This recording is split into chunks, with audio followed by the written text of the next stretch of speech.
Durante siglos, muchas personas han creído que para acercarse a Dios debían abandonar parte de quienes eran, cambiar su lengua, cambiar su cultura, cambiar incluso su nombre. Pero ¿y si la verdadera devoción fuera algo mucho más profundo? Bienvenidos a Devocionistas, un espacio de contemplación y reflexión centrado en el Corán y en la entrega sincera al Dios único. Pero, ¿qué significa realmente ser devocionista? La idea nace de una palabra muy antigua. En el Corán, el Islam parece señalar antes que nada una realidad espiritual, la rendición consciente del ser humano ante Dios. Una entrega que trae paz, porque el corazón humano solo encuentra verdadera calma cuando deja de adorarse a sí mismo y se orienta hacia su Creador. Tal vez por eso la raíz de Islam está relacionada también con la paz, la reconciliación y la integridad.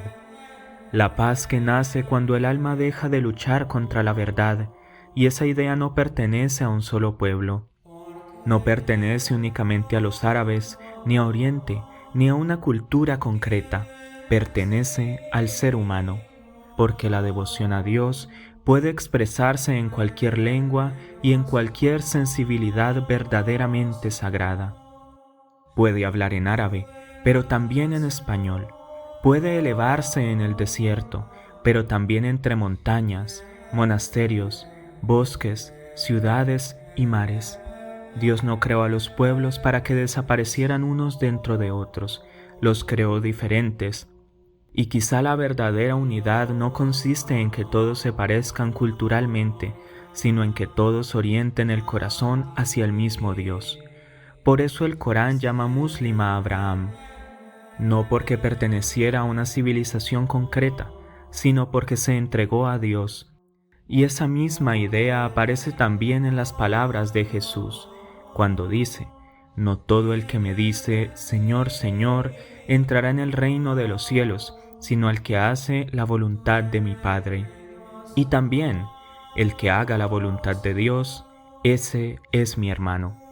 La verdadera cercanía a Dios no nace simplemente de repetir palabras sagradas, nace de vivir para Él, de buscar la verdad, de abandonar la arrogancia, de luchar contra la injusticia dentro y fuera de uno mismo, de recordar a Dios incluso cuando nadie nos observa, porque la devoción no es solamente un rito, es una orientación del alma, es vivir sabiendo que existe algo más alto que nuestros deseos, nuestras ideologías y nuestro ego. Y quizá por eso tantas personas sienten hoy un vacío profundo, porque vivimos rodeados de ruido, pero lejos de la contemplación, rodeados de identidad, pero lejos de Dios. Devocionistas nace precisamente de esa búsqueda, una búsqueda de monoteísmo, contemplación y entrega sincera al Dios único, desde nuestra propia lengua, desde nuestra propia sensibilidad y desde la convicción de que la verdadera devoción no pertenece a una raza, una nación o una cultura particular, pertenece solamente a Dios. Bienvenidos a Devocionistas.